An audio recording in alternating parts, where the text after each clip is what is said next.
changes spanning generations, or a shift in the wind, a body dormant underground. This world is right. Welcome to Onward Live, a live stream focused on encouraging you to create a life you love living now. Let's go beyond success to significance. Being clear on our why is crucial. It requires doing the inner work, finding ourselves, getting to know ourselves, embracing our inner child, shedding social conditioning, and letting go of perfect. We know obstacles make us stronger. We can dream big and take action. Believe you can, and you're halfway there. I invite you to tune in every week and engage with me and my inspiring guests. Invite your friends. Let's make time for what matters most in our lives. Let's move onward together. Hi, everybody. Thank you for joining me tonight and my guest, Ramona Oliver. We're going to be talking tonight about aging with Incline. I just interviewed somebody a few weeks ago where we talked about zestful aging. I really like these topics. I used to I had a friend, I still have a friend, who used to say, well, we're 50, we're getting old. And I'm like, I'm 50, but I don't feel like I'm getting old. I'm 58 now. I'll be 59 this year. And I just started a whole new career, which I really enjoy. So I'm really excited to talk with Ramona. And she says, for the first time in history, we're not only living longer, but everyone has an important choice to make, to commit to a meaningful, purposeful life of Incline. And she wrote this book, which she so graciously sent me. It's called Inclined Elders, How to Rebrand Aging for Self and Society. So let me welcome in Ramona. Welcome, Ramona. Hi, thanks for inviting me to be a guest, Emily. I'm delighted to be here. Yeah, I'm so excited to talk about this topic. And for the people watching, feel free to post any questions in the chat that you have for my guest. Hi, Lydia. Thank you for watching. And Jenny Clark is here. She says she loves this topic. So thank you both for watching. Feel free, post any questions that you have. And I'm sorry I don't look my best today. I'm fighting a cold, having just visited my grandson. You know how that goes. And we're also having a little bit of a challenge with the sound. So there's been some times where it's been hard for Ramona to hear me. So hopefully you guys can hear us. And you might hear Ramona ask me to repeat something, which is fine. So we'll get started. So Ramona, tell us a little bit about yourself and then why you decided to write this book. Well, I'd have to say that a common thread in my career, personal and professional life, actually, has been what I call the desire to support people's growth and development.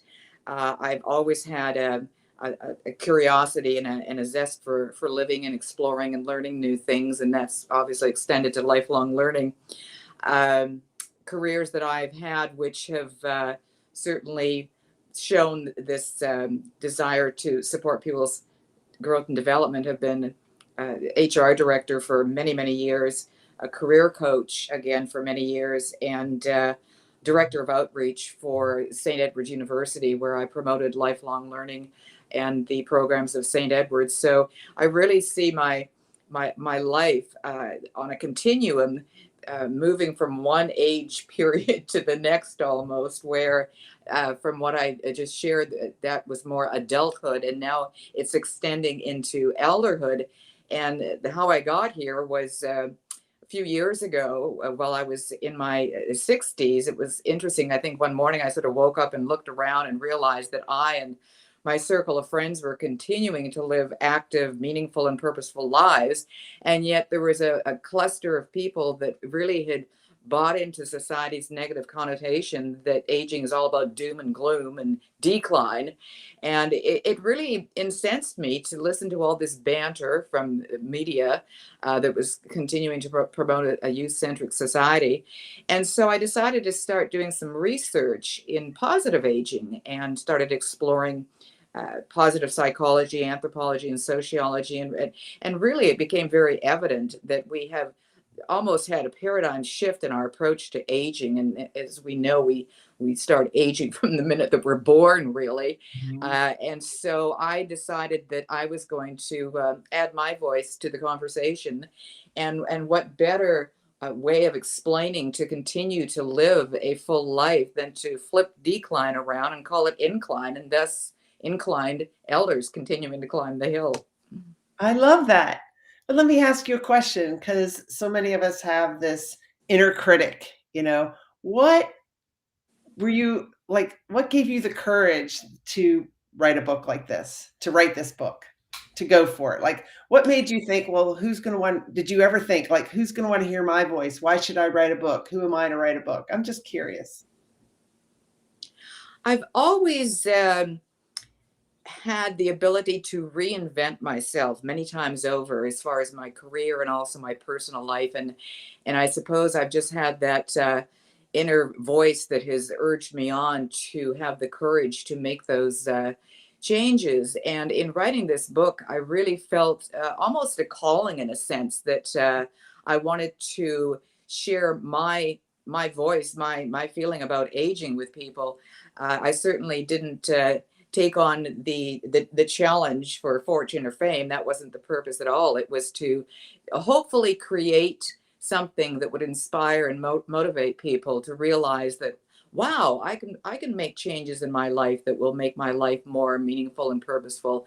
And with the feedback and reviews that I've received over the past couple of years now since I published, that really has been the reaction. So I have gained the gift of writing the book in that regard, which obviously is a great joy to me.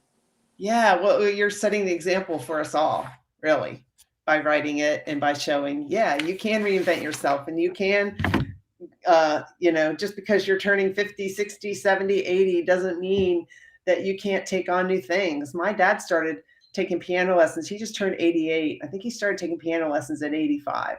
Wow. Yeah. So, That's cool. yeah, you can. So let me see. I got some questions here. What was the precursor? What led you to pursue the topic? And you just kind of talked about that a little bit, but anything else? You interviewed other people in this book too. It's not just you writing it. I did. What I decided to do, because there are so many books on aging that are out there, and obviously in my due diligence initially, I looked at a lot of comparable books on aging. There's mindful aging, graceful aging, disruptive aging, and they all have a message and are all valid books. But I wanted to do something a little different. There's also been several books written by celebrities and speaking with other celebrities, and I wanted to speak with people that to me were ordinary people, but still extraordinary in their own right. And I thought that I'd probably speak to maybe a dozen or a little more than a dozen people to get their attitude towards aging and any challenges they were experiencing, and perhaps tips, techniques, or strategies that they were using to overcome those challenges. And it just exponentially, it just snowballed. And I met so many people from all over the US and even some in other countries that I spoke with. In total, there were over 50 men and women ranging in age from 40 to 100 that I spoke with. And of course, once I spoke with them, they said, well, you need to speak to this person and that person. And I'd say most of the people I spoke with were of the ilk that they certainly were inclined elders. There were some that just weren't buying into it. And for the purpose of the book, I decided to leave them out of the book. But it was a great exercise. And as I had set up my table of contents and what I wanted to include in the book, and it's broken down into three parts. First, attitude, which is the internal focus on aging, then growth, which is the external, and empowerment, which is society's take on aging. And yes, the first letters of the parts, AGE, spell age, so that worked out very nicely.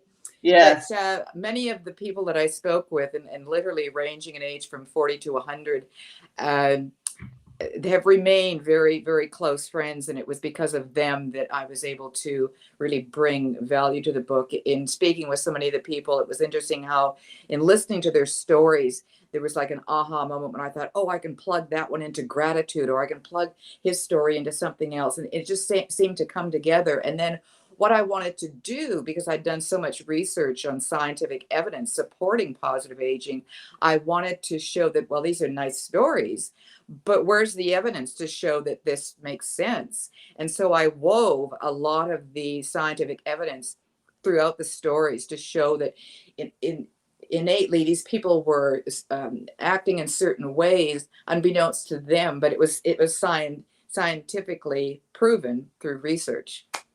Oh, that's awesome. Well, what's the difference? Why does one person say that 50 is old and we're getting old and that's why my bones ache and I'm just going to kind of give up? And another person is, 100 and living their best life. What's the difference? Well, I look at it that there's almost a self-fulfilling prophecy for people that are buying into this negative connotation that it's all about decline. And the way that I looked at it was that there are three what I call calamitous C's that people buy into. And these calamitous C's are complacency, conventionality, and compliance. And if you allow yourself to be sucked into those calamitous C's, then it's going to be pretty tough struggle to climb out of that hole. But if you're able to, or at least get an inkling that there is light beyond the end of the tunnel, then you can look to the constructive C's, which are change, curiosity, and courage. And if you can have the belief that you can make changes in your life, and you add that spark of curiosity to making the changes, then eventually that leads to having the courage to make changes. And in so embracing that concept, you're more inclined, pun intended, to live a life of continuous incline. That's awesome. I mean, I just recently finished coaching a man who was 88, not my dad, but another guy. And it was awesome. He just wants to, my thing is create a life you love living now. That's what he wants to do. He wants to still do that. Yes, He's strong. a perfect example of Yeah.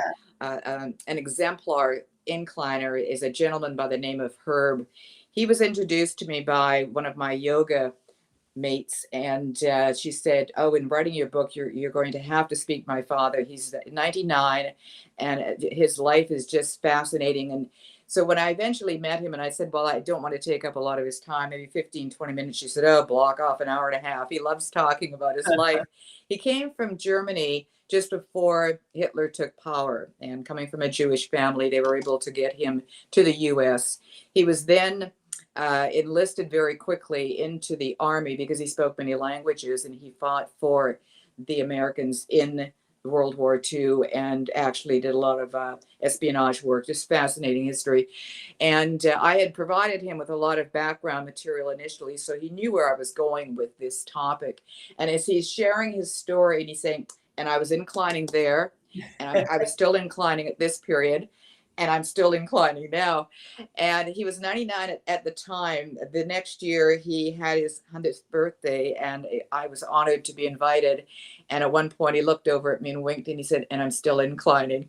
So, and he's 102 now, and we're very, very good friends. And it was just delightful to hear some of these people's stories and how they live their lives. And he's a shining example, as your father is as well, obviously. That's awesome. If you're watching this now, or even if you're listening to the recording later, message me or put in the comments, what are you doing now that you would count as an incline?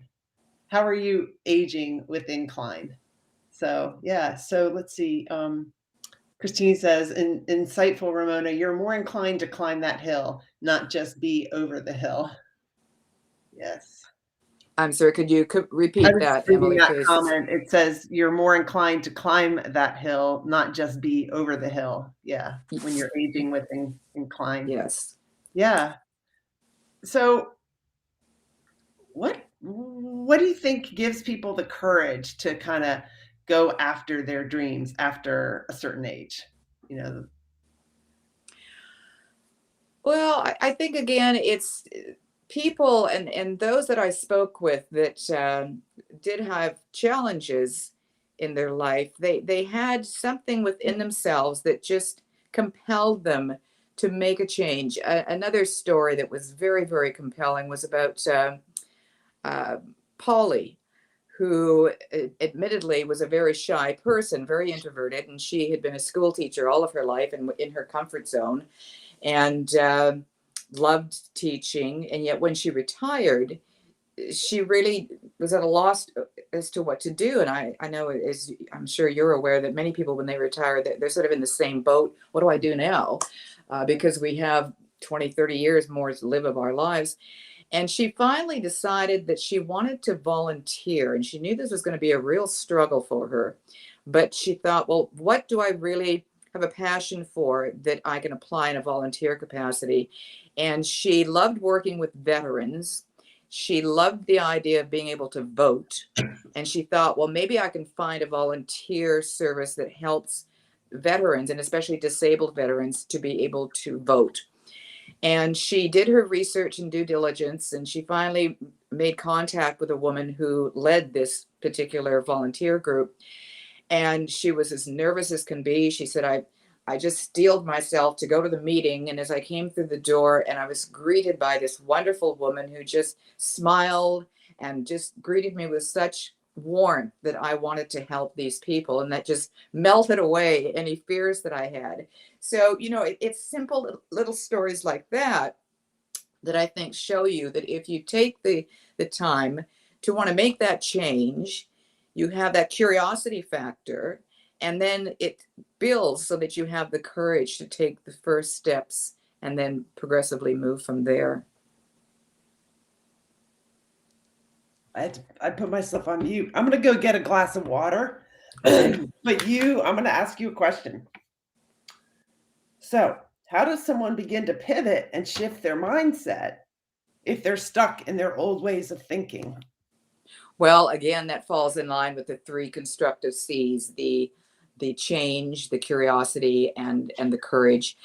Just to share a couple more stories with you that I think you'll enjoy to do with that. One of my inclined elders, Kathy, had a fear of public speaking. She had always been very nervous about getting up in front of people. And so the story I wrote on her is called Looking Fear in the Face. And there again is an example of wanting to make a change in her life, having the curiosity, and finally having the courage. And here in Austin, she took an improvisational comedy program, and she had the courage to literally stand up in front of a group of people. And as she said, had the courage to bear herself and not be concerned about people perhaps laughing at her. And for some strange reason, that just overcame that. And she's now moving on and doing other things, just taking those courageous steps. Another lovely story that I'll share with you is the amazing Miss Lee, who is a 97-year-old Austin woman from Palestine, East Texas, and she has an amazing drawl, which I don't want to replicate because it's so lovely. But she went to college and she wanted to be an artist, and it took her hours and hours to complete her works of art, as opposed to her fellow students who were just wrapping them off in no time. And she became very disillusioned and thought, well, I guess I just don't have the talent to accomplish this goal. And she continued and got her degree and went on and worked as an executive assistant secretary for Exxon, actually here in Texas, for many, many years. And then at the age of 50, she was someplace and she overheard a conversation. Somebody was saying that Beethoven rewrote his, I think it was his 37th symphony, something like 30 or 40 times. And it just struck her. She thought, my goodness, this man was a genius, and he had to redo and redo and redo this work of art so many times. And she had an epiphany, and it was almost like she turned her thinking upside down, is the way that she expressed it. That here she'd been thinking that you're only born with talent. And she realized that it takes talent and hard work to accomplish your goals. So with that realization in mind, she continued on And she'd had another dream, an aspiration to be a trainer and a public speaker. And so after several years of studying to present to groups of people, she became a world-renowned motivational speaker and traveled all over the world. And she did this by making the change, having the curiosity, and having the courage to turn her thinking upside down. That's amazing, because like, I think that we kind of compare ourselves, our lives to somebody's highlight reel, or we look at somebody who's so far along, like, or somebody from the past, like Beethoven, and we don't really realize all the hard work that went into it. We just think, well, Beethoven was just gifted. That's why he's, could do that, right? Exactly. Yes. Yeah, I love that story, and I love how she reinvented herself. So, how do we get people who are younger than 50 to start thinking about life this way? And I'm wondering, if we got them to start thinking about aging with Incline, how that would make a difference in their lives. Exactly. Crazy. That, interestingly, as I was working through the 50 odd people that were 40 to 100, I thought, well, I think I'm leaving out a certain portion of our population here. We have adults that are in their 20s and 30s. And so I thought, I need to speak to a few of these people. And I soon learned that I was not to call them millennials, because that has a very negative connotation. So it was young adults, or young'uns, as I call them. And so my premise was that I really felt that if young people had older role models in their lives, so people that were 20 or 30 years older than them, that were living active, meaningful, purposeful lives, they would see that aging is not all doom and gloom and over the hill and decline. And I spoke to about a dozen of people in their 20s and 30s, and invariably those that did have an older role model in their lives felt very comfortable with aging. Actually, they were very excited about aging. It was interesting that when I think of legacy, I don't think of legacy as being something that you leave for people. I think of something that you, or something you give to people, but something that you leave in them. So you're leaving them with a legacy of thought, of feeling.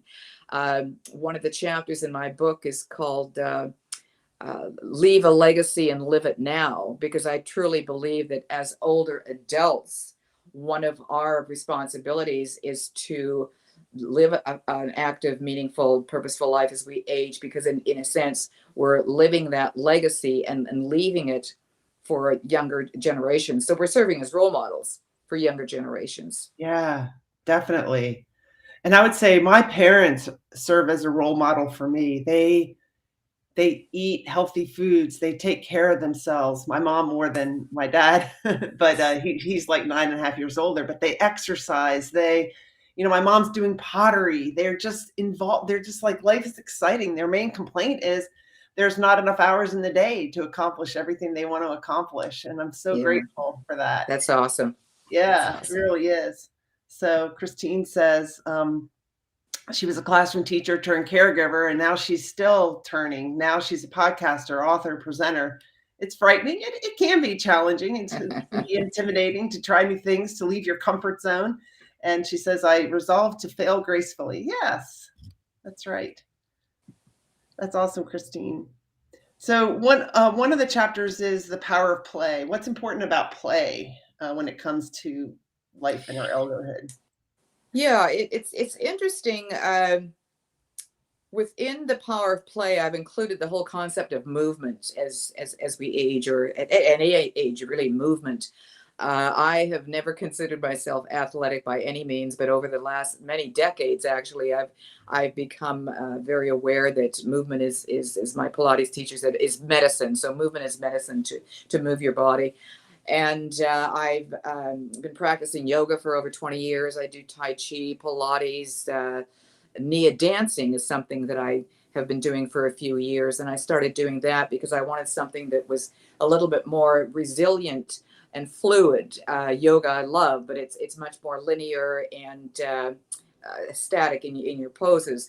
So with the Nia, it was not only a more fluid and resilient movement for my body, but also for my mind, a freer thinking mind.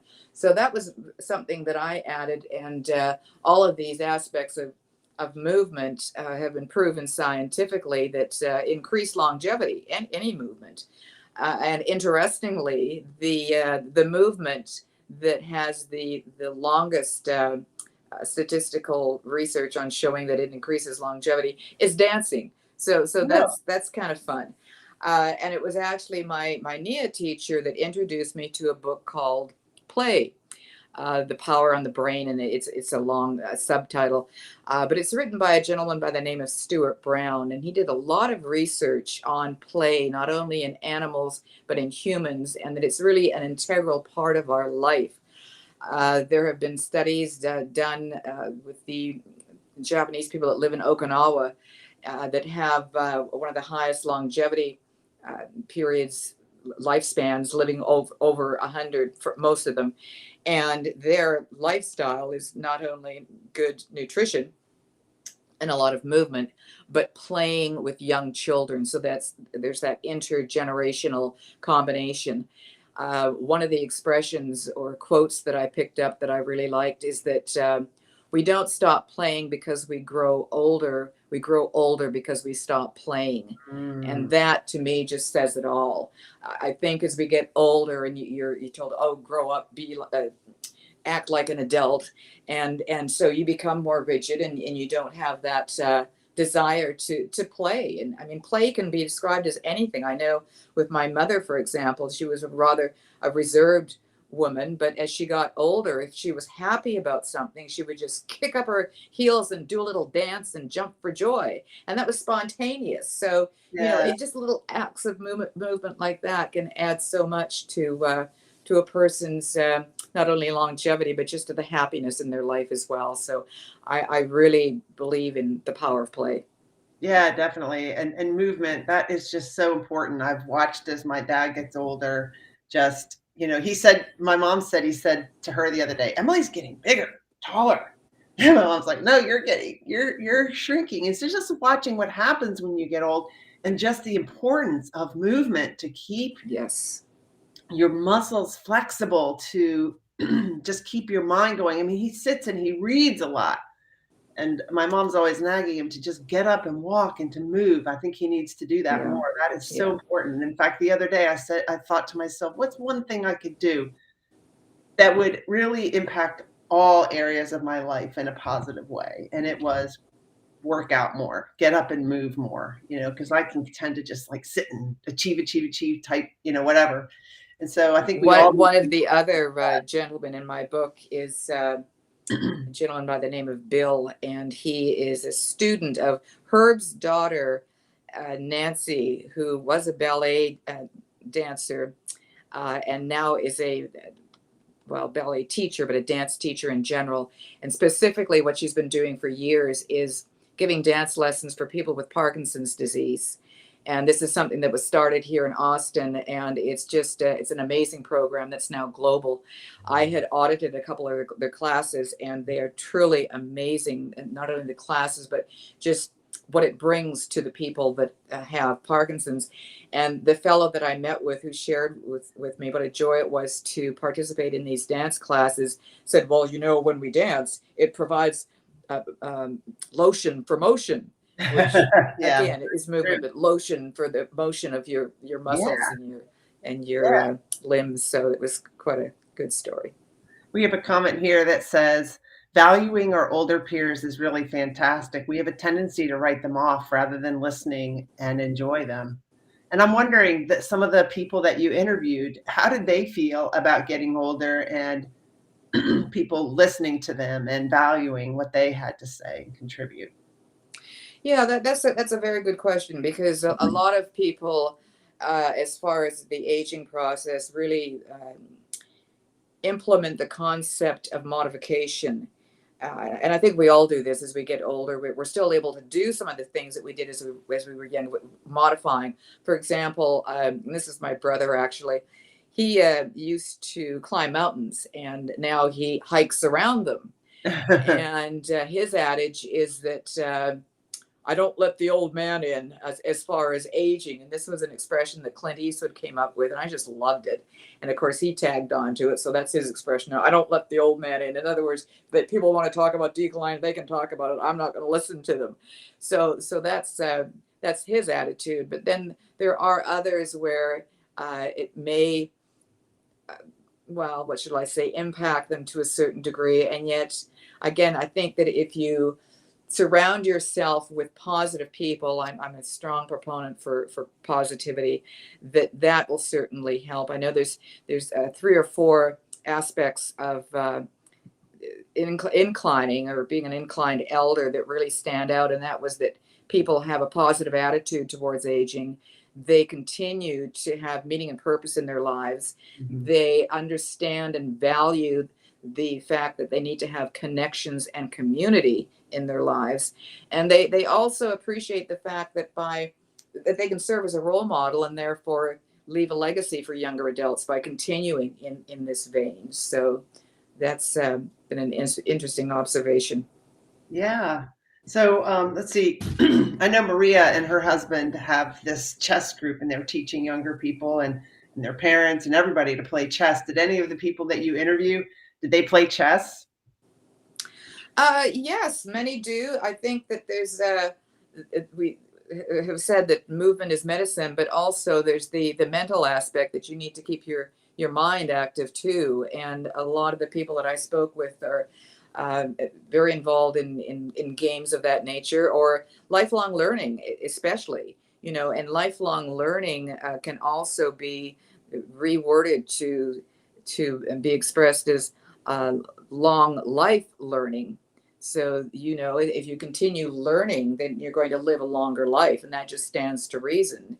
And I would say that all of the inclined elders that I've come in touch with, and most people generally that are living active, meaningful, purposeful lives, they're lifelong learners, and therefore increasing the longevity of their lives, definitely. Yeah. So what are some of the stereotypical mindsets with respect to aging? The The stereotypical mindset of, mindset. Yeah. What are some of the stereotypical mindsets that oh, you? okay. Yes. Well, of course, we have the old ageism. We have the stereotyping, which again is because we live in a youth-centric society, and social media, late night talk show hosts are always bantering on about people being old and whatnot. There have been some surveys done. For example, AARP did one of the younger adults, so 20s and 30s. And invariably, and I would say all of these youngins that they interviewed for this statistical report obviously didn't have older role models, because generally, and 30-40% of the people that took the survey felt that as we age, everybody's going to have dementia. Everybody is ugly. Nobody's happy. It's just, and then there was another one that was done in the UK along similar lines. And again, that people are just unhappy. They're ugly. Oh I man. mean, it was so humorous, really. And as we've been saying, that's not necessarily the case, and it's based solely on your determination. You're responsible for how you want to live your life, and if you want to accept the 3 calamitous C's and be complacent and be conventional, or be compliant to society's negativity, then that's going to be it. But if you say, I'm going to live the best life I can, and you embrace the constructive C's, then you're going to be much happier. And bottom line, I think that's where we're going with all of this. You want to be happier. One of the things that I'm a strong proponent of is gratitude. And that actually was one of the sections in my book. I met a delightful woman by the name of Betty, who, as she started sharing her story with me, I knew right away, boom, that's gratitude. The story, and I'll just, in a few words, share it. But she lived in Louisiana at the time with her husband, and it was the August of 2015. Trying to remember, Katrina, no, 2005, I guess. she had already lived through one hurricane, which was horrendous. And here they're having reports that, oh, Katrina's going to be another one. She and her husband were in their 60s at the time. And the next morning, Sunday, they woke up, and sure enough, all of the radio reports and TV reports were get out, just move, get to higher ground. And so they quickly threw a few things into a suitcase, left most of their valuables behind. And one of the things that she did leave behind was this beautiful Waterford crystal bowl that she had recently purchased. It was a beautiful piece sitting on her dining room table. And as they fled New Orleans, and it took them what usually was an hour drive to get to, I think it was her sister's home. It took them 4 or 5 hours. And of course, everybody was leaving New Orleans, the torrential rains. And, it was a devastating hurricane. And weeks later, when they returned to just see the damage that had been done to their home, and they were walking through the oil-soaked waters in their home, and she happened to glance over and just wondered as to what happened to her crystal bowl. And there it was, intact, sitting on her dining room table in a puddle of water. It was safe. It was intact, unharmed. And to me, that was her and her husband. They were unharmed, intact, as was the crystal bowl. And when she shared the story with me, and I said, well, this is just, such a tale of gratitude. And she said, yes. And we were so grateful. She said it was lovely that the bowl was there, but we were grateful that we had our lives, and we had insurance on the house. And to me, it just epitomizes gratitude. She has such a wonderful attitude as well, an attitude of gratitude. Yeah. She's one of the happiest people that I've ever met. She makes me think of, there's a German theologian of the 13th century that has the quote that if the only prayer you ever say in your entire life is thank you, that will be enough. And I love that, because that is so much in line with gratitude. And gratitude, again, scientifically has been shown that it can increase longevity, increase happiness. There's just so much scientific evidence for gratitude. So that's Betty's gratitude story. Oh, I love that story. I'm curious, did you find any difference? And I don't know if you studied, US compared to other countries, but did you see any difference in the way the United States talks about and approaches aging versus people in other countries? Most of the inclined elders I spoke with were in the US. There were a couple in the UK, and really for the most part, the same concept as far as ageism, stereotyping, but people living a more meaningful life. I think really there's a paradigm shift that started occurring a few decades ago with lots of baby boomers who historically have promoted a lot of changes in culture and in the way that we live, and they sort of set the tone again. But that paradigm shift has been that there is that block of people that, to heck with what society says, we're going to continue to live productive, meaningful lives. And I did find that with the couple of people that I spoke with in the UK. But for the most part, the people I spoke with were here in the US or Canada as well. Yeah. And I'm wondering, I've heard this, and I don't know what you've found about it in your research, but where there big communities are being built where people of all ages live, like young kids and the grandparents, and more communities like that being built. Did you run into any of that in your Yes, book? actually I did, and that's included in the book under the section intergenerational living or multi-generational living. It's the same terminology. I did a fair amount of research in that, and there's several communities in Europe, also in Asia, that have set up that trend, and there's a few here in the US as well. It's interesting because years ago, we in our society had this approach that, well, we have to put all the young people together, we have to all the old people together in the old folks home, or here we have an area that's Sun City, that's where you moved all the old folks to. Yeah. It was almost like a siloed effect that you're all slotted into these pigeonholes. And I suppose some people have enjoyed that. I know it wouldn't appeal to me, but they're now finding that if you combine generations and together, they're really helping each other. It's a win-win because the older people are learning from the younger folks, and the younger people are learning from the older people. So to have that intergenerational approach, I think is a trend that will become a more of a prevalent trend as we go forward. Yeah, I think so too. I was thinking the other day, I've got a daughter and she's got a boyfriend, and then I've got a son, he has a wife, and Marshall, the grandson. And I was thinking, would it be kind of cool to have a house or live in a community where they all have their separate living areas, but we can still come together. Right. And there's a lot of people that are doing that now. People are building carriage houses or carriage cottages behind their property to have their in-laws live with them. And sometimes there's 3 generations. And look at what we've gone through in the past 2 years with the pandemic. There's been Yeah, more of that with people coming together. yeah, yeah. Lygia says, I don't deny age, but I believe we really get very old when we lose or forget our inner child. Yeah. I'll tell a story about that a little bit. Maybe, so I was at the aquarium this weekend with Marshall, my grandson, who's 5, and there was this ramp and he wanted to tumble down it. And initially I'm like, no, we don't tumble down ramps. And then I'm like, yeah, go ahead. Why not? And one of my clients asked me, did I tumble too? Because I'm all about creating a life I love living. And I'm like, well, no, I didn't tumble because I get dizzy when I tumble. But it was kind of cool to just see him tumbling down. I mean, Yes, no fear at all. No. no. And interestingly, another story from the amazing Miss Lee.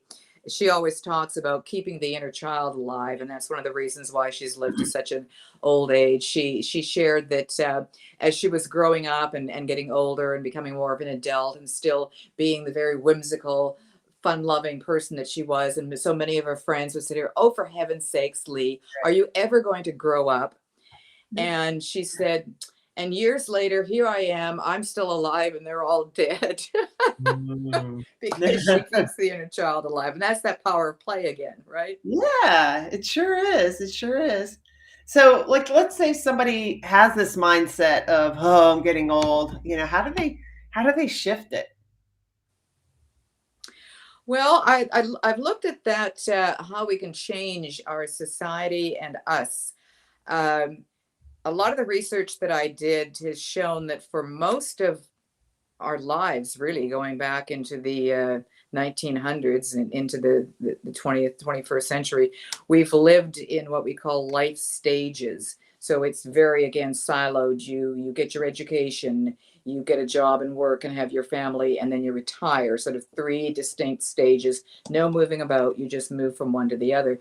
And there's more of a trend now to look at life as being as a life course, which is more fluid and resilient. And for myself, for example, I certainly didn't follow the rigid pathways, education, work, retirement, because I went back to school as an adult in my 50s and earned my 2 degrees, and more people are doing that nowadays. So there is that approach to look at it as more of a life course. There's a very interesting book written by an English author, 2 actually, that's called The 100-Year Life, on the basis that we are looking at living to 90, 100, if not more. And what are we going to do with that extra time? And to make changes, that's where your reinvention comes into play again, making changes in your life. I think on the basis that we no longer, that the old model that we were using is not working for us anymore because it was based on a shorter time span for our longevity, that society needs to change the way that they look at life, changing from a life stages model to a life course, also changing education and other models. Very interestingly, Stanford University in California, they have a Center for Longevity where they have actually started piecing together what they're calling a new map of life based on a new model, and they have participants from all over the world contributing to this, and it's fascinating. So that's an interesting piece for society to look at. But when it comes right down to you and me and what we can do, I go back to the basics that I've proposed throughout the book. So in looking at having a positive attitude, making the choices that matter in your life. So one of them is having that positive attitude, having a purpose and having a plan to accomplish that purpose. And when I look at purpose, it can be what I call little p or big P. It can be a really powerful, strong, serious project, or even your job for that matter, or it can be a very simple little program that you work on, or even having a regular time that you spend with your grandchildren. That's a purpose. There's a Japanese expression called ikigai, which in Japanese means a reason for getting up in the morning. And when you boil it right down to it, I think purpose not only is fulfilling and gratifying for individuals, and you need that in your life, but it's that purpose for getting up. But you need a plan to be able to achieve that purpose.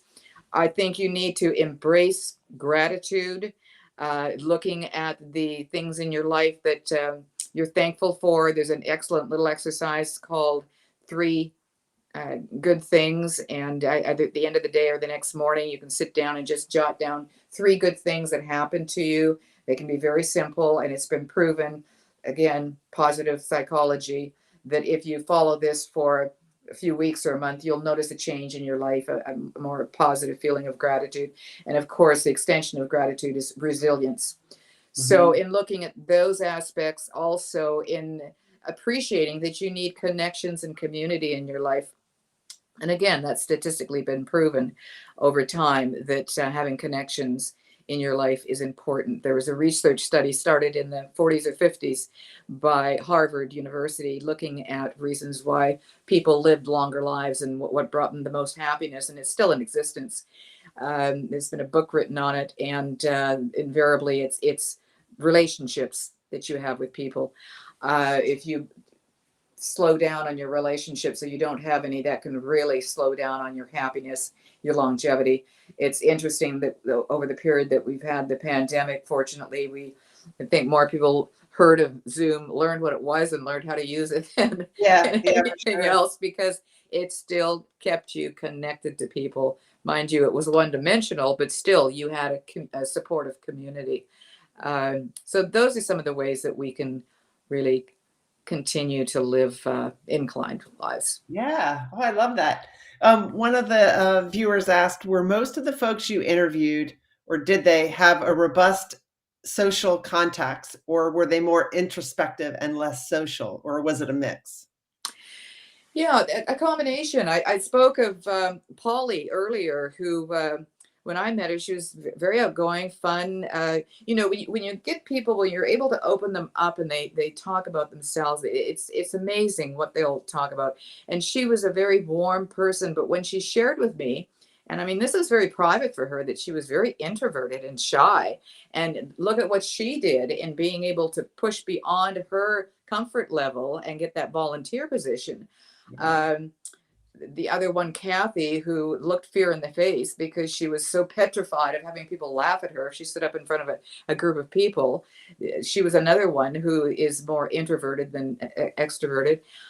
Some very outgoing. That one of my friends, Darlene, she's just an amazing woman, and she has a group actually called the Amazing Women Alliance, and she's just one of your outgoing people that nothing can hold her back. So there was a combination of people, and it was interesting, through the pandemic, I learned that, well, I've always considered myself, and most people think I'm an extrovert, I'm actually an ambivert, which is a combination of extrovert and introvert. I realized that, I'm pretty happy being at home working on my projects. But then at some point I'd say, oh, I need some people in my life. And I'd either get on a Zoom call or, get together with some people. So that was an interesting realization that I had. But I think you'll find people, there's a cross section, and there certainly were with the over 50 that I spoke with. Yeah. You have a good section at the back of your book called resources. And I think gratitude's in there, creativity, you have a lot of, law of attraction, positive affirmations, a lot of good tips for people, a lot of good resources in this book. Yeah, I did. I set that up. I actually set the book up as what I thought would be a workbook format, which could be used on an individual basis. So you could read from beginning to end, A to Z, or you could pick out sections that caught your interest and then go back and read others. There are also personal reflections at the end of each chapter, and then the resources, they refer back to where you can relate to them in the book as well. And my plan initially, before the pandemic set in, was that I was going to focus to a large degree on people living in independent homes, assisted living homes, and that. But then, of course, when people were in lockdown, that just wasn't possible. Yeah. So I got creative and I did podcasts and a lot of other things. But it's now turning around again, and I'm starting to get invitations to go into those venues, which I think will be very very enjoyable. Yeah. So how long did it take you to write this book?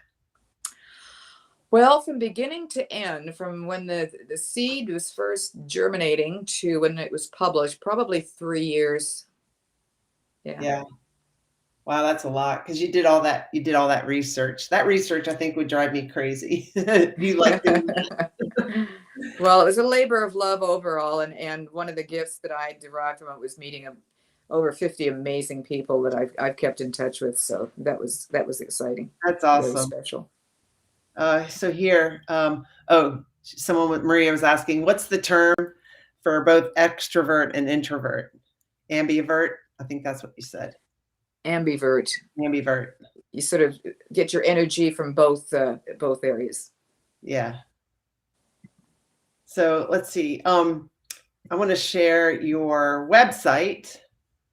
This is your website, and they can order the book from your website. Yes. The book is available at all major booksellers like Amazon and Barnes and Noble and Apple. It's also available through my book publisher, which is BookBaby, and if you the links to both of those are at the website. If you order it through my publisher, you get a 25% discount.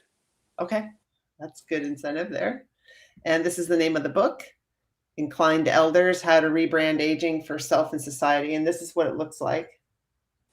Oh, and you've got on here Book Excellence Award. Congratulations. Yes, I did. I was thrilled. Last year, I submitted to several book award groups, and I was thrilled to receive a Book Excellence Award from that organization, which is a global organization, and they awarded me on the basis of writing style, overall book design, and overall marketing as well. So I was thrilled to receive that.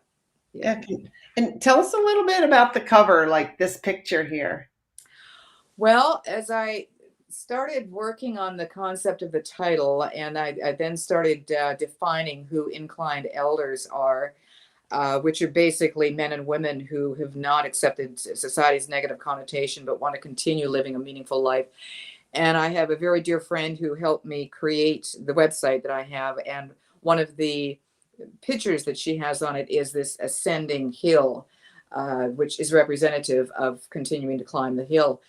There's other material included on the website as well. And as I got to the point where I needed to have a cover, another friend of mine who is a prolific author, she works with a graphic artist in Spain who is amazing. And I shared with Adina my concept for the book.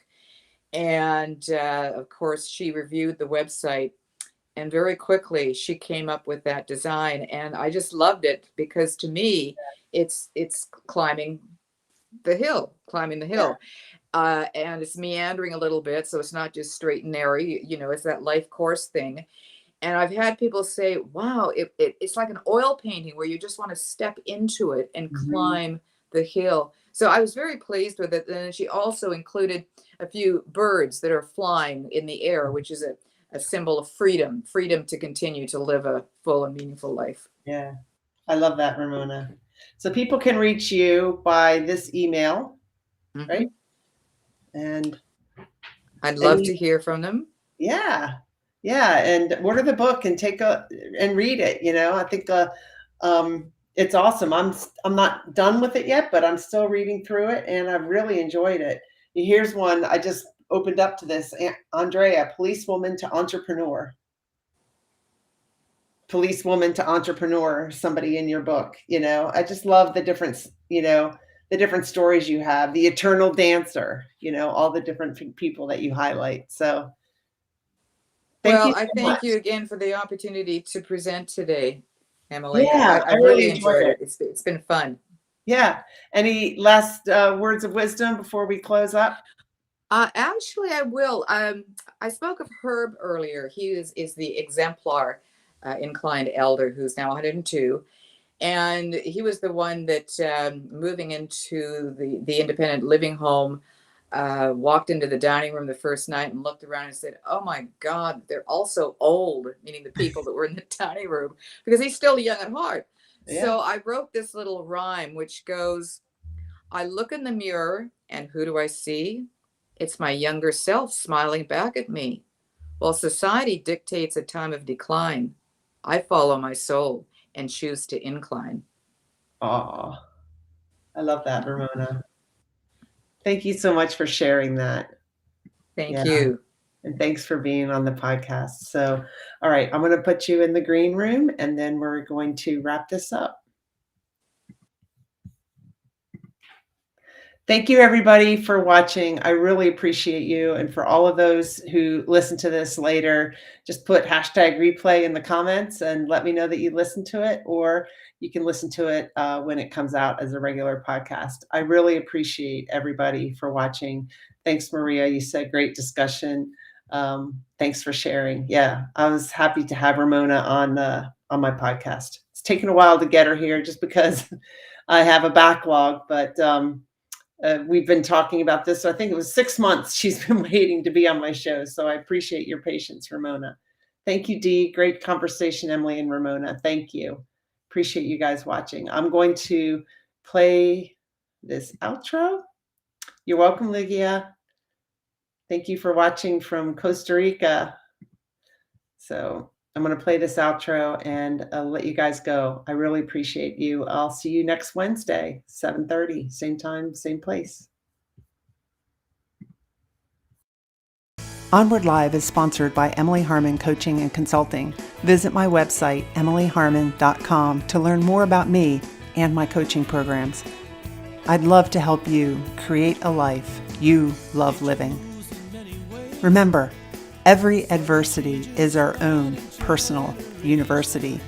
Sometimes the lessons are difficult, and we must learn from our experiences. Vulnerability is your superpower. You are lovable and worthy. And we discuss these topics and more because professional is personal. Thank you for joining us and engaging with me and my guest. I look forward to seeing you next